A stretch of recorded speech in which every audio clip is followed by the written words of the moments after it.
آپ اپنی شناخت کو، اپنے تشخص کو بدلنا چاہتی ہیں تو آپ ابھی یا بدیر پوچھنے پر مجبور ہوں گی کہ میں کون ہوں، میرا وطن کون سا ہے، میرا خاندان کدھر ہے۔ سوچ لیں، ابھی وقت ہے۔ کسی جاپانی کی طرح، کسی جرمن جیسی تنقید کریں، محبت کے ساتھ۔ اندر ٹھوٹ پوٹ نہیں ہوگی، کیونکہ اس محبت میں، فخر میں میری بقا ہے، سلامتی ہے، تشخص ہے۔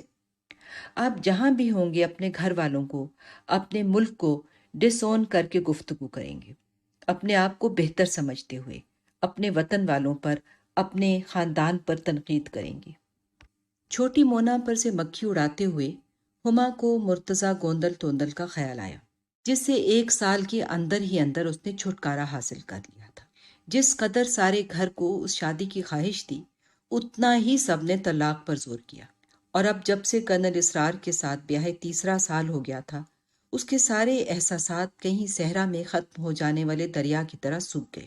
اب وہ کرنل صاحب کے ساتھ ڈبل بیڈ پر کبھی آسائش محسوس نہ کرتی۔ ایک ہی بڑے پلنگ پر مگر مچھ کی طرح دم سادے پڑے رہنا اس کے لیے انتہائی تکلیف دہ تھا۔ چونکہ وہ کرنل اسرار کی ذات میں ذرا بھر دلچسپی نہ رکھتی تھی، اس لیے اب اسے تمام دن اس کی صفات کی تلاش رہتی۔ فون اٹھا کر وہ پہروں اسرار کی تعریفیں اپنی سہیلیوں سے کرتی۔ میرا اتنا خیال رکھتے ہیں، آج تک کبھی خالی ہاتھ گھر نہیں آئے۔ چیریز کا موسم ہو تو انہیں پتا ہے کہ چیریز میری کمزوری ہیں، 7 چیریز ہوں گی۔ چیکو کا سیزن ہو تو بلا ناغہ چیکو، لیچی تو اتنی لائیں گے کہ میرا جی اوپ جائے گا۔ وہ چمٹی سے تلاش کر کر کے اسرار میں خوبیاں ڈھونڈتی اور پھر ان کا ڈھنڈورا پیٹتی۔ اس کی قوت برداشت، ٹھنڈا میٹھا مزاج، سخاوت، ہما کی خوشی میں زندہ رہنا اور وہی کچھ چاہنا جو اسے پسند تھا، بڑی خوبیاں تھی۔ ہما کی سہیلیاں کرنل صاحب کی تعریفیں کرتے نہ تھکتی، لیکن اندر ہی اندر ہما سمجھ گئی تھی کہ وہ ان لوگوں میں سے نہیں جو خالی صفات سے محبت کر سکتے ہیں۔ جب نہا کر کنگ سائز تولیے میں اپنا دھڑ لپیتے اسرار بیڈ روم میں آتا تو ہما اپنی آنکھیں جھکا لیتی۔ پتہ نہیں کیوں اسے ہنچ بیک آف نوٹر ڈیم یاد آ جاتا۔ حالانکہ اسرار اچھا بھلا 5 فٹ 8 انچ کا درمیانے سائز کا مرد تھا، لیکن اس کی ساخت میں کچھ ایسی بات تھی، تھوڑی یا کندھوں میں یا گھٹے گھٹے جسم میں کوئی ایسی خوبی یا خرابی تھی جو ہما کے دل میں ناپسندیدگی کو جنم دیتی۔ وہ اپنے پر لان تان بھیجتی اور گھٹیا سمجھتے ہوئے سوچتی، کیا میں حسن پرست ہوں؟ کیا میں ظاہر پر جان دیتی ہوں؟ کیا مجھے تحفے سے زیادہ پیکنگ پسند ہے؟ کیا واقعی یہ میرا اور میری پود کا المیہ ہے کہ ہم خوبصورت چمکتی کار، عالیشان مکان اور صرف ایسے مرد سے محبت کر سکتی ہیں جو آنکھوں کے فریم میں سچ جائے؟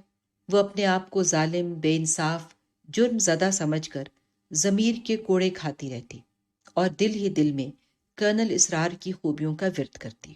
لیکن دل مانتا کب تھا؟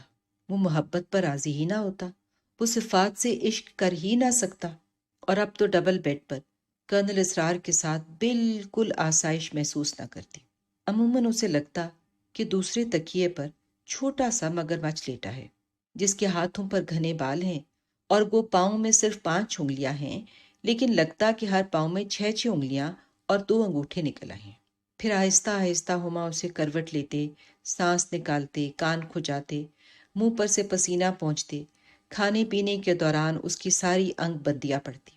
وہ لاکھ خوشبو میں بسا رہتا، ٹیبل مینرز کا خیال رکھتا، آتے جاتے شور نہ کرتا، لیکن ہما کے دل کی کھڑکی نہ کھلتی۔ اس کے برعکس جوں جوں وقت گزرتا جا رہا تھا، اسے احساس ہو رہا تھا کہ نامدار ہی واحد شخص تھا جس کے ساتھ وہ چند فیصد خوشی کو یقینی سمجھ سکتی تھی۔ لیکن وہ وقت تو کبھی کا گزر گیا۔ جب نامدار نے اس سے بات کی خواہش کی تھی، تب مرتضی گوندل اور منصور کے درمیان رساکشی ہو رہی تھی۔ اب وہ شکر گزار تھی کہ اس نے منصور سے شادی نہ کی۔ منصور کی بھی ایک ہی خوبی تھی کہ وہ اچھا شاعر تھا۔ شاعری کے علاوہ باقی سب کچھ وہ مانگ کر استعمال کرنے کا عادی تھا۔ ٹائی، قمیض، سگریٹ، سیاہ چشمے، جوگس، سب ادھر ادھر سے لینے والا منصور بڑا ڈینڈی بن جاتا، اور کبھی لگتا وہ کھدر پوش تحریک سے وابستہ کمیونسٹ ہے۔ ایک مدت سے اس نے منصور اور گوندل کے متعلق سوچنا چھوڑ دیا تھا، لیکن ڈاکٹر نامدار اس کے ساتھ کہیں سے لڑکتا چلا آ رہا تھا۔ ابھی کچھ ہی دیر پہلے نامدار اس سے ملنے آیا تھا، وہی دراز قد آدمی جس کے جسم کی ہر حرکت میں شاعری تھی۔ ایسی متوازن ہم قافیہ حرکتیں ہما نے ایک عرصے سے نہیں دیکھی تھی۔ اس نے پینٹ شرٹ کے اوپر ڈاکٹروں والا کوٹ پہن رکھا تھا۔ آپ نے یاد کیا ہما آپا؟ ہاں، میں نے بلایا تھا۔ فرمائیے، بیٹھو، چائے پیو گے کہ ٹھنڈا؟ اپنی گھڑی پر سرسری سی نظر ڈال کر وہ بولا، نہیں جی کچھ نہیں، ابھی ناشتہ کیا ہے۔ گھر کا کیا حال ہے؟ سب ٹھیک ہیں، ابھی کل ہی تو آپ آئی ہوئی تھی، ملی نہیں تھی سب سے؟ ہاں آئی تو تھی نامدار، لیکن آج جب میں گھر آتی ہوں تو مجھے لگتا ہے جیسے باہر سے اجنبی ہوں۔ میرا اپنے میکے سے کوئی تعلق نہیں، آنل کنٹ چکی ہے۔ آپ کو کیا ہے ہما آپا؟ جب آپ ہمارے ساتھ تھی تو آپ کو اعتراض تھا کہ آمل کٹنے میں نہیں آ رہی۔ یاد ہے آپ کہا کرتی تھی کہ ہم لوگ اتنے ڈپینڈنٹ کیوں ہیں، یہ ہمارے بزرگ ہمیں آزاد کیوں نہیں کرتے؟ اب آپ خود مختار ہیں، you are on your own, لیکن اب آپ کو یہ فکر ہے کہ آپ کا تعلق ختم ہو رہا ہے تو آپ کو اپنی شناخت کی فکر ہے۔ کہہ لو میں ناشکر گزار ہوں، کہنا چاہتے ہو نا؟ نہیں، میں تو کچھ بھی نہیں کہنا چاہتا۔ پھر تم کیوں آئے ہو نامدار؟ آپ کا حکم تھا، آ گیا۔ کیا اب تم ایسے ہو گئے ہو، حکم ماننے والے؟ تمہارے فیصلے اب اور کرتے ہیں؟ تمہاری اسپرٹ ختم ہو گئی ہے کیا؟ تم نے اپنے لیے سوچنا چھوڑ دیا ہے؟ کچھ دیر وہ خاموش رہی۔ نامدار نے کسی بات کا جواب نہیں دیا۔ میں نے سنا ہے تمہاری شادی ہو رہی ہے؟ بڑی دیر بعد ہما بولی، جی عنقریب۔ تمہیں محبت ہے عاشی سے؟ وہ خاموشی سے اپنے سفید کوٹ سے کھیلتا رہا۔ میں نے کچھ پوچھا ہے تم سے نامدار؟ جی؟ کیا مطلب اس جی کا؟ کیا تمہیں محبت ہے عاشی سے؟ بات یہ ہے ہما آپا، سیلف میڈ جوائنٹ گھرانوں میں افراد کے پاس چوائس ہوتی ہے تو صرف ایک، یا وہ سب کی مان لیں یا پھر ناکامیاب زندگی کے لیے تیار ہو جائیں۔ کچھ سال پہلے میں ہمت رکھتا تھا کہ اپنی سوچ کا ساتھ دوں، اب مجھے کامیابی کا چسکا پڑ گیا ہے۔ میں ایک اچھا کامیاب ڈاکٹر ہوں، کچھ دیر بعد امتحان دینے لندن جاؤں گا۔ مجھے محبت کے چکر میں پڑنے کی اب چاہت نہیں رہی۔ محبت چکر ہے نامدار؟ محبت چکر ہے؟ کچھ سال پہلے میں بھی سمجھتا تھا کہ محبت کے بغیر آدمی آکسیجن کی کمی کا شکار ہو جاتا ہے، ہیموگلوبن ختم ہونے لگتا ہے اس کا۔ اب میری سوچ بدل گئی ہے۔ یہ کیسے ہو گیا نامدار؟ تم تو اتنے آدرش پرست، اس قدر حوصلہ مند، سب سے ٹکر لینے والے تھے۔ وہ اچانک اٹھ کھڑا ہوا۔ ہاں جی، وہ ایک عمر تھی، اب میں کامیاب ہوں، ناکام فیصلے کرنے کا اہل نہیں۔ ہما کو اپنے ڈبل بیڈ کا خیال آیا۔ اسے تکیے پر لیٹا ہوا ہنچ بیک نظر آیا۔ سنو نامدار، میں آخری بار پوچھنا چاہتی ہوں، کیا تمہیں عاشی سے محبت ہے؟ محبت تو جس سے تھی اس سے تھی، اب میں شادی صرف عاشی سے کروں گا۔ کیوں؟ ہما نے تڑپ کر کہا، وہ ڈاکٹر ہے، خوبصورت ہے، اس میں وہ خوبیاں ہیں جو مجھے اور میرے پروفیشن کو سوٹ کرتی ہیں، میرے پیشے کے مناسب ہیں۔ ہم دونوں مل کر ایک کامیاب زندگی بنا سکتے ہیں۔ وہ میری جد و جہد میں ہر طرح میرا ساتھ دیکھ سکتی ہے۔ اور میں نامدار، پتہ نہیں کیوں اس کے منہ سے نکل گیا۔ آپ ہما آپا؟ میں نامدار، مجھے وہ کچھ مکمل نہ کر سکی۔ آپ اس ڈبل بیڈ سے سمجھوتا کر لیں ہما آپا، بالآخر آپ کی بہتری ہوگی۔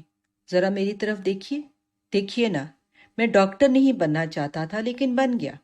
میں آپ سے شادی کرنا چاہتا تھا لیکن وہ بھی اچھا ہوا۔